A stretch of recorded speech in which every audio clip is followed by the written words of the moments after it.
पर जे कदे के मां इंसानन खे ईजा पुजे तो वो भलो ना है बदतर। जानवरन जा टे किस्म घना किस्म टे। एकड़ा उहे जानवर जेके पाण खे दुख में रखी बुख में रखी भी ॿियनि खे फ़ाइदो ॾींदा। मसलन मैं आ गऊ आ ढगिया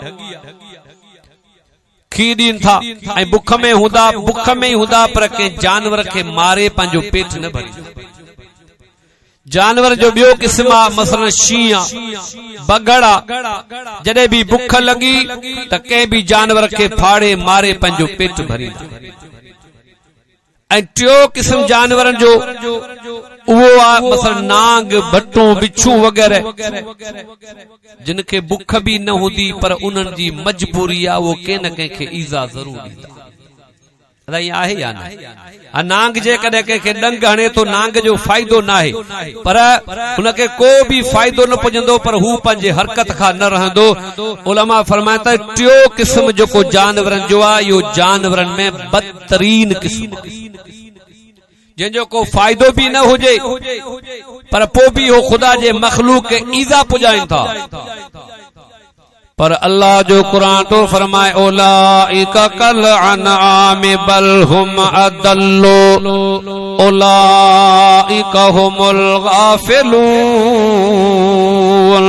नाउ सिपारोआ यारो कुर्बान वञा पर अल्लाह जो कुरान तो फरमाए तो वो इंसान जेको इंसान के ईजा तो दे वो इंसान इन टे किस्म जे जानवरन खां भी बदतरीन है। उलाइका कल अनआमी बल हुम अदल्लो उन्हनि जानवरन जे मिसला बल्कि उन्हनि खां भी वधीक गुमराह है। उलाइका हुमुल गाफिलून वो गफलत में आ जेको इंसान ज़ात खे ईजा थो। ऐं होड़ा हबीबल फरमायो खैरुन नास मन यनफउन नास अवा में भलो वो आ जेको इंसानियत खे फायदो। यारो कुर्बान वञा मदीने जे ताजदार अड़िया जे आधार सल्लल्लाहु अलैहि वसल्लम तॾहिं त फरमायो अदीनो नसीहा।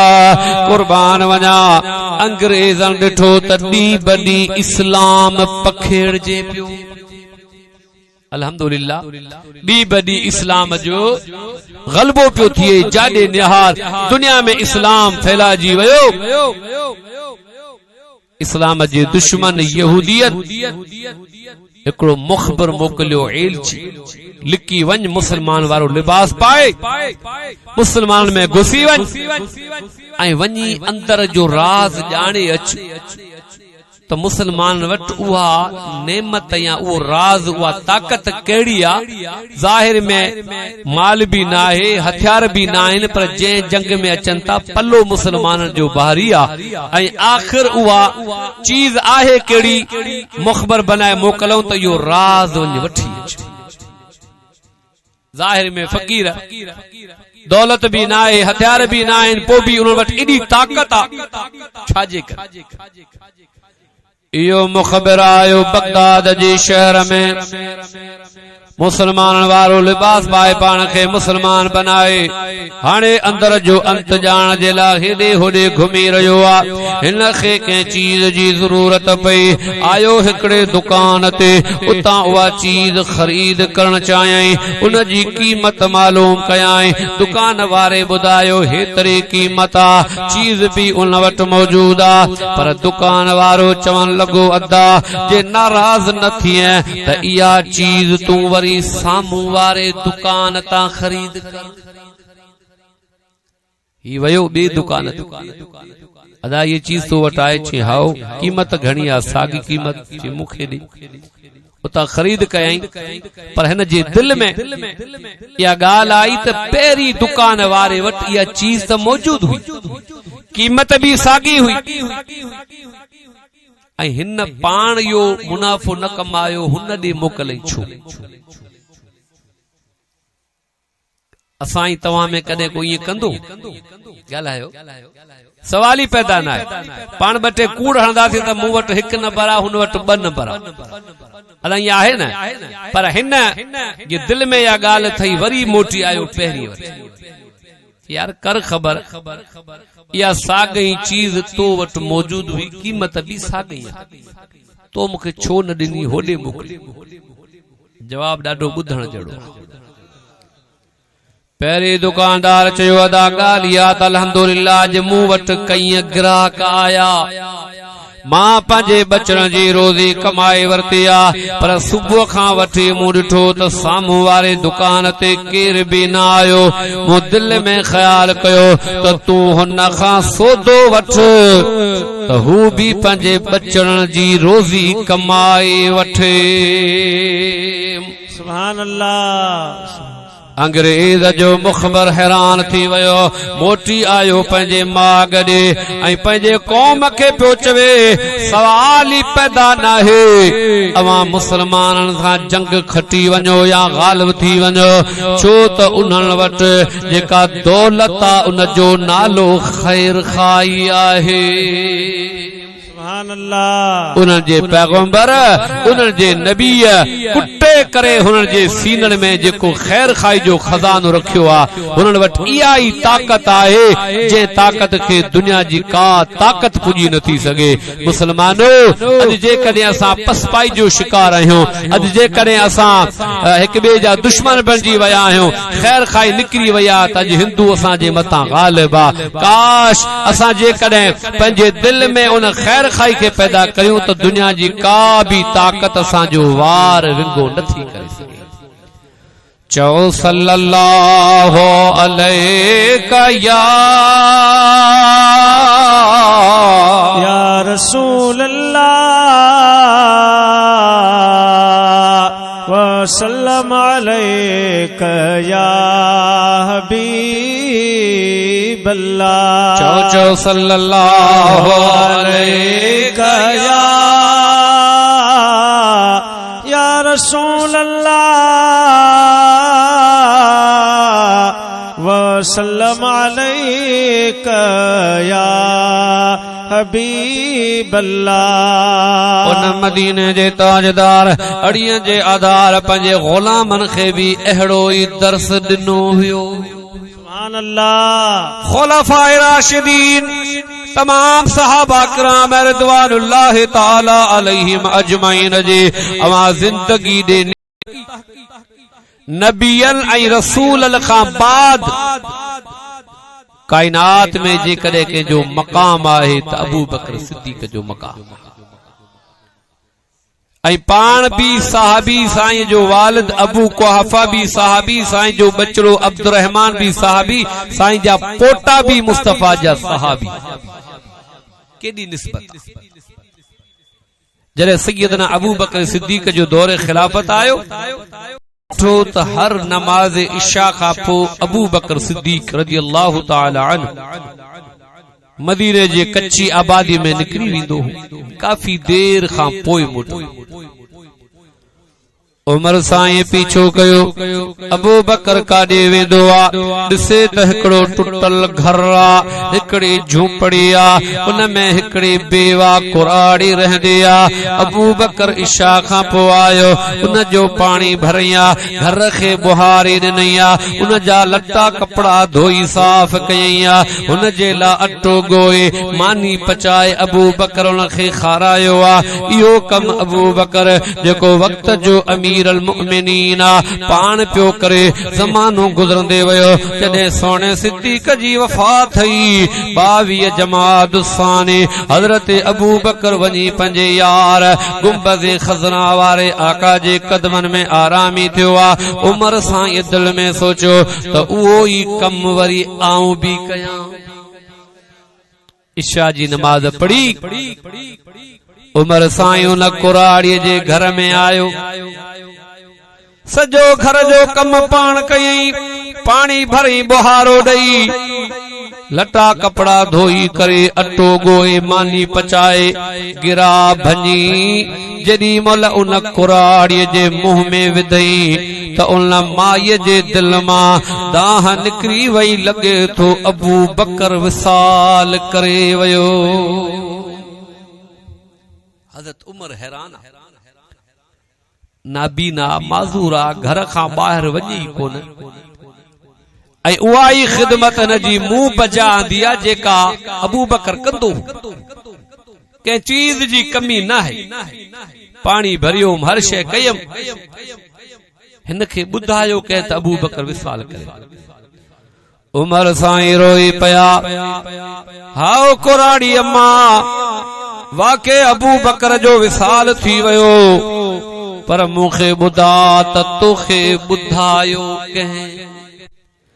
उहा कुराड़ी थी चवे, उमर अल्लाह तोखे जज़ाए खैर अता फरमाए, तो साॻियो कम सब कयो, पर अबू बकर मानी पचाए।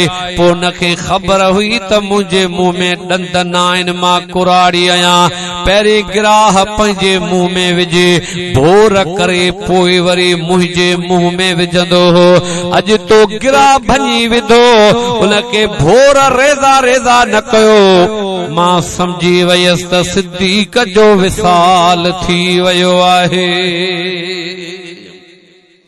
अमीर अल मोमिनीन ऐं खुदा जे ख़ल्क़ जी ख़िदमत जो छाल केॾे शान वारो सिद्दीक़ आहे। अल्लाह जो क़ुरान तो फरमाए, वल्लज़ीन मअहू, इनमा मुराद अबू बकर सिद्दीक़ आहे। जाॾे निहा जिते नबी आहे, कदमन में सिद्दीक़ आहे। सुभान अल्लाह। मक्के में जिते नबी आ, कदमन में सिद्दीक़ा। मदीने में जिते नबी आ, कदमन में सिद्दीक़ा। बदर जो मैदान हुजे, ओहद जो मैदान हुजे, यरमूक हुजे, तबूक हुजे, जिते नबी आ, कदमन में सिद्दीक़ा। हज़र हुजे, सफर हुजे, दुख हुजे, सुख हुजे, जिते नबी आ, कदमन में सिद्दीक़ा। अल्लाह साईं अवां खे जुमले जमात खे मदीने जे हाज़िर नसीब करे। अज भी वनी गुंबदे खजरा में ॾिसो, जिते नबी आहे, कदमन में सिद्दीक़ आहे। नारे तकबीर, नारे रिसालत, नारे रिसालत, नारे तहकीक, नारे हैदरी, उलमाए सुन्नत। त अर्ज़ पे कयम, अल्लाह जे हबीब सहाबन खे भी उहो ई दर्स ॾिनो त ज़िंदगी जे कॾहिं नालो आहे त इंसानियत जे ख़िदमत करण जो नालो ज़िंदगी। हज़रत अमीर अल मोमिनीन फारूक आज़म रज़ी अल्लाह ताला अन्हु जो दौर खिलाफत हुजे, हिकिड़े शख्स ज़मीन विकिरो कई ऐं ॿिए शख्स ज़मीन ख़रीद कई। उमर साईं जो दौर हुजे। हाणे जंहिं ज़मीन ख़रीद कई उन ॾोकड़ पैसा ॾेई हाणे वञी उन ज़मीन में हर हलाइण शुरू कयो। आबादी जे ॾांदनि ते जो हर पियो हलाए, अल्लाह जी कुदरत उन ज़मीन मां खज़ानो निकिरी, उन ज़मीन मां खज़ानो निकिरी आयो।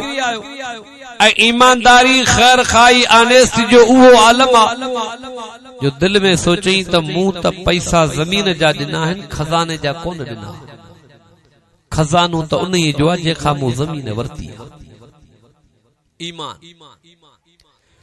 आयो उन वटि अदा चीॾे ख़बर अची, मूं तोखां ज़मीन ख़रीद कई। चई हाओ, चई मूं तोखे ज़मीन जा पैसा ॾिना हा ऐं उन मां खज़ानो निकिरी आयो आहे, हीअ तुंहिंजी अमानत आहे। ॿियो शख्स बि चवण लॻो, अदा मूं तोखे ज़मीन ॾिने, हाणे ज़मीन मां छा बि निकिरे उहो तुंहिंजो आहे, मुंहिंजो न आहे। ऐं अॼु जेकॾहिं ईअं निकिरे त सम्झो था असीं त परावन ते कब्ज़ा कंदा आहियूं। ईमान, खैर खाई जो जज़्बो जेको रसूलुल्लाह हुन जे सीननि में भरियो। हाणे हू चवे त हीअ मिल्कियत तुंहिंजी आहे, ॿियो चवे त न तुंहिंजी। काफ़ी बहस हलियो, फ़ैसिलो इहो थियो त हलो अमीर अल मोमिनीन उमर जे अदालत में फैसलो करायूं। वरनवा खे ख़बर आहे अदालत जिते हूंदी आहे उते अदावत हूंदी आहे। खुशी सां केरु वेंदो आहे? झगड़ो हूंदो, लड़ाई हूंदी, कंहिंजो हक़ मारियो वेंदो, किथे ज़ुल्म थींदो, तॾहिं माण्हू काज़ीअ ॾे वेंदो, अदालत में वेंदो। पर अजीब अॼोखो इहो अनोखो मुक़दमो आहे। हू चवे तूं वठ, हू चवे तूं वठ। उमर साईं जी अदालत आ, जज भी केरा फारूक आज़म आ। जेरी मल यो केस आयो, मुक़दमो आयो, हू चवे क़िबला ही खजानो हिन जो आ, हू चवे मूंखे नथो खपे हिन जो आ। उमर साईं बे हैरान। जिंदगी मूं फैसला कया, पर अॼु को फैसलो ॾाढो ॾुखियो आ। जो अॼु त को दावा करे ई कोन पियो, हू चवे तो हुन जो आ, हू चवे तो हुन जो आ, खजानो विच में रखियो आ। यारो जे अचण वारा भी अहिड़ा ईमानदार हा त फैसलो करण वारो भी उमर फारूक आहे। जो सुभान अल्लाह, अहिड़ो अजीब फैसलो ॾिनई, अवां ॿुधी हैरान थी वेंदा। वाह उमर, तुझे अदल जे मथां, तुझे फहम ऐं दानाई जे मथां कुर्बान वञा। साईं ॿिन्ही जो ॻाल्हियूं ॿुधी करे ॿिन्ही खां सवाल कयो त अव्हां जो औलाद आहे या न? हिकिड़ो चयो साईं मुंहिंजो नौजवान पुट। ॿिए चयो क़िबला मुंहिंजे घर में नौजवान न्याणी आ, एतिरो औलाद आ। उमर साईं ॿिन्ही खे चयो हाणे हीअं था करियूं, जंहिंजो पुट आ ॿिए जी न्याणी आ, उन पुट न्याणीअ जो पाण में निकाह था कयूं। अवी विड़ो न, इहो खजानो उन्हनि खे दाज में ॾेई था छॾियूं। सुभान अल्लाह, सुभान अल्लाह। चओ सल्लल्लाहु अलैहि या रसूल अल्लाह वसल्लम अलैका या हबीब अल्लाह। चो चो सल्लल्लाहु अलैका या रसूल अल्लाह वसल्लम अलैका या हबीब अल्लाह। यारो अज जरूरत इन चीज जी आ, नमाज फर्ज आईना, वरी भी बार बार गाल खे ताकीद कंदो हला। नमाज फर्जा पढ़णी आ, निकी जो कम करणो आ, पर हिन सीने के खैर खाई जे खजाने सां भरणो आ। जैसा इन दौलत खां तू खड बे जे ला खणदे किरंदे पान, बे जे ला तू लख बुराइयों सोच, होगा वो ही जो मंजूर खुदा होगा। पर तू पंजे न दिल में जेकॾहिं खैर खाई पैदा कंदे, इंशाअल्लाह दुनिया भी संवरजी वेंदी, कब्र भी आबाद थी वेंदी, क़यामत ॾियारे बेड़ा पार थी। सुभान अल्लाह। हजरत इमाम आजम अबू हनीफा रहमतुल्लाहि तआला अलैहि दुकान हलाइंदो हो, कपड़े जो कारोबार कंदो हो। जवानी जे अंदर एक दिहाड़े अञा बिल पैरन जो टाइम थियो आ, इमाम आजम शटर हेठ करे दुकान बंद करे छॾियो। जेके गाहक हुया, कस्टमर चवण लगा अज तव्हां दुकान जल्दी बंद कयो आ, छो? साईं फरमायो अज बादल घणा आहिनि, झुड़ लॻो पियो आ। क़िबला झुड़ लॻो पियो आ, बादल घणा, अवां जो कहिड़ो वास्तो? साईं फरमायो सिज ते बादल अची विया, रोशनी नाए, छांव लगी पिया, अंधेरो लॻो पियो आ। मां सोचो मतां को मुसलमान अचे ऐं अंधेरे में वो हल्के कपड़े खे सुठो वठी समझी खरीद करे, मतां कंहिंसां दोखो न थी वञे, मां दुकान ई बंद करे छॾियो आहे। ऐं पाण ॾे विहारे, कंहिंखां बि लिकियल छुपल कोन, ओ फल फ्रूट जे सब्जी जे जेका खराब हुंदी सा तर में सुठी मथा या हूंदो आहे या न मार्केट में वञ त ॾिसण वारी चीज अलग हुंदी ॾियण वारी अलग हुंदी सुठी अॻियां ॾेखारींदा ख़राब रखी हुंदी उतां खां खुरपो हणी भरे ॾींदा असीं कोशिश कंदा आहियूं त मौक़ो मिले त कंहिं मुसलमान सां दोखो कयूं असांखे फ़ाइदो मिले पर न मदीने जे ताजदार उन्हनि आशिकनि जे दिल में अहिड़ी ख़ैर खाई रखी हुई जो फारूक आज़म हज़रत इमाम आज़म ईअं कोन बनियो आहे फरमाए थो त मतां छांव जे करे अंधेरे जे करे कंहिंसां दोखो न थी वञे उन जे करे मां दुकान ई बंदि करे हिकिड़ो अल्लाह वारो आहे दुकान हलाईंदो आहे उन ज़माने में एॾो कड़ पैसा कागज़ जा नोट कोन हूंदा हा सिक्का हूंदा हा उन सिक्कनि ते गवर्नमेंट जी मोहर लॻल हूंदी हुई पोइ जेसिताईं उहा मोहर नज़र ईंदी हुई तेसिताईं उहे सिक्का सच्चा हूंदा हा मार्केट में हलंदा हुआ पर जॾहिं उहा मोहर मिटजी वेंदी हुई त हाणे सम्झ उन जो मुद्दत ख़त्म थी वई हाणे कूड़ो थी वियो आहे हिकिड़ो शख़्स अल्लाह जो नेक बानो आहे माण्हू जॾहिं हुन वटि कूड़ा सिक्का खणी ईंदा हा हू उन्हनि खे बि क़बूल कंदो ऐं अचण वारनि खे सौदो वापार ॾींदो ऐं ॾियण वारा सम्झंदा हुया त शायद हिन खे ख़बर कोन थी पवे त ही कूड़ो आहे हालांकि सभु ख़बर हुअण जे बावजूद बि हू उन्हनि सिक्कनि खे क़बूल कंदो ख़बर बि हुई उहे अलॻि रखंदो वियो ज़मानो गुज़रंदो वियो जॾहिं आख़िरी वक़्तु आयो हिन दुनिया मां लॾण वारो हो पंहिंजे औलाद खे हकल कई त घर जे कुंड में बोरी कूड़नि सिक्कनि मां भरी पई आहे उहा खणी अचो जॾहिं पुटड़ा उहे कूड़ा सिक्का खिला वठंदो हुयसि जे अॼु आऊं वापसि थो करियां मतां ॿिए मुसलमान खे ॾींद दोखो थिए मालिक उहो दोखो मां पंहिंजे सीने ते बर्दाश्त करे ज़िंदगी तुंहिंजे बाननि जा कूड़ा सिक्का क़बूल कया ऐं मौला अॼु बदिले में मूं गुनाहगार जा कूड़ा अमल भी कबूल फरमा जिंदगी नालो न जो हजरत ख्वाजा बायजीद बुस्तामी रहमत जो सुभान अल्लाह आम वली नाहे वडो कामिला अकमला मर्द कलंदरा एडे पाए जो बुजुर्गा जो बायजीद बुस्तामी रहमतुल्लाह हिकड़ी वाट ते वेठा अल्लाह अल्लाह जी जिक्र में लगा पिया हिकड़ो शख्स अची गुजरियो आ अल्लाह जे वली फरमायो कादे अर्ज कई क़िबला वञा पियो मक्कतुल मुकर्रमा कादे मक्के पियो वञे छो साईं उते अल्लाह जो घर आ वञी उन जो हज पढ़ंदो चल अल्लाह असां तव्हां सभिनी खे हज नसीब करे उते अल्लाह जो घर इन्ना अव्वल बैतुन वुदिअ लिन्नास लल्लज़ी बिबक्कत मुबारकन व हुदल लिल आलमीन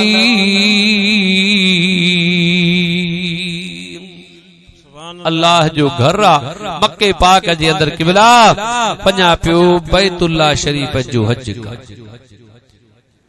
हाजी अदा हलदा हलो खुशियमा खिलदा हलो हलो हलो मुझे महबूब जे मुल्क ते सुभान अल्लाह हाणे लगे तो जमात खे भुख लगी आ तो मुझी नजर भी घड़ीअ ते 12:30 थिया ये सुभान अल्लाह न चवंदा त बयान आऊं भी कोन छॾींदुसि भले वञी 2003 थी जे ॻाल्हाईंदा तवजा ॾींदा सुभान अल्लाह चवंदा त बस बाक़ी अध कलाक पोइ दुआ पर जे सुभान अल्लाह न चई त पोइ अॼु असर जी नमाज ताईं बर्दाश्त करणो पवंदो हाजी अदा हलदा हलो खुशियमा